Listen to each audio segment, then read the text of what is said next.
Black Hello, MAGA. everybody. It's Walter, your favorite historian, educator, professor, social studies extraordinaire, and blue collar scholar. Today's date is November 13th, 2025. This video is entitled Black MAGA. So I got a question. To all of my fellow black folks that identify with MAGA, I don't identify with MAGA at all. The only fellow I'm referring to is black folks. How's that working out for y'all? I mean, how can you call yourself pro-MAGA and pro-black at the same time? If you are for MAGA, you can't be pro-black. If you are pro-black, you can't be pro-MAGA. Indeed, these things are mutually exclusive. They are like trying to mix oil and water. They do not mesh. They do not go together, okay? And I think you're on a fool's mission to try to put yourself out there as being pro-black and yet endorsing MAGA in any way, shape, or form. Now, you might think that's just your opinion. Nah, bruh. I back what I say up with facts. First and foremost, since day one, MAGA, at least in our current president's second term, has waged a relentless, unapologetic war against any and all DEI programs, whether in regards to colleges and universities, places of employment, or anything else, okay? DEI was put into place to ensure that qualified people of color were not rejected for unqualified whites, okay? Not the twisted, deceitful narrative that they're putting out there that it was intended to give positions to unqualified people of color for otherwise qualified whites. That's bullshit, okay? DEI, the whole concept of DEI has been around for a very long time, and its whole purpose was to ensure that qualified people of color, all right, who had all the kit caboodle credentials for the job, were not passed over for unqualified white people, okay? That's why it was put in place, and it was designed to ensure that we, as people of color, got a seat at the table, okay? And yet they have made it, they are hell-bent on erasing DEI whenever and wherever possible. They have made it their life's mission to get rid of it, okay? But if that's not enough for you, reason number two, okay? They have committed themselves to whitewashing or outright erasing Black history, Latino history, Native American history, Asian history, women's history. Okay, they've committed themselves to getting rid of all of this, except where they absolutely cannot get rid of it. Okay, like on the subject of slavery, you can't erase that from American history. But what you can do is whitewash it, and believe me, they've done that a great deal already. Okay, but if they had their way, they'd pretend like slavery never happened in the United States. Their whole goal is to make themselves appear righteous in the history books, to make themselves appear clean in an otherwise unclean situation.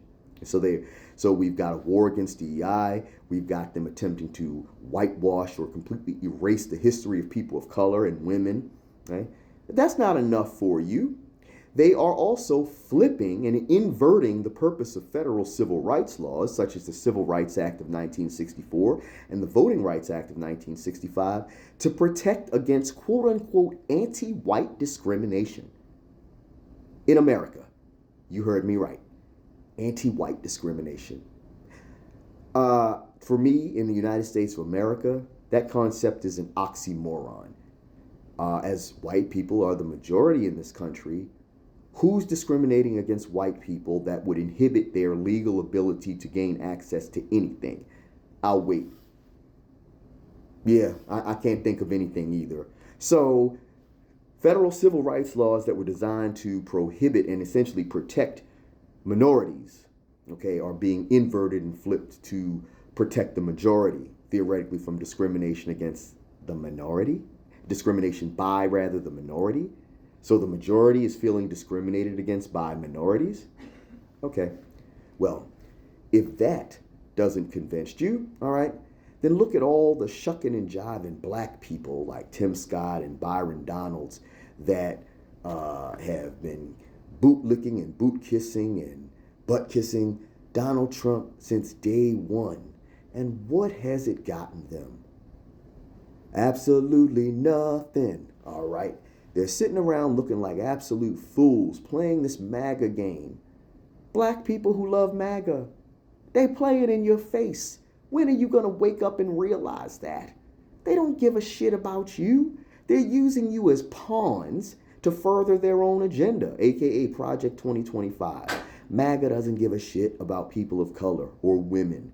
They are hell-bent on advancing a reactionary agenda to take this country back to the pre-1960s period. And if you're that blind and you can't see it, shame on you.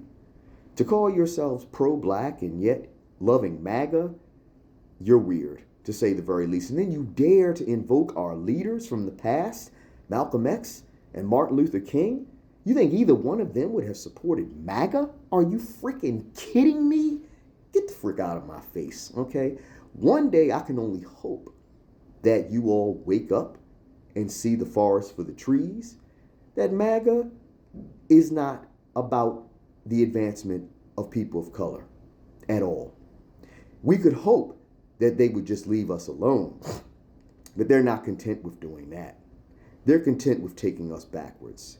And with the support of black people like you, they'll likely be successful in many ways in trying to do that.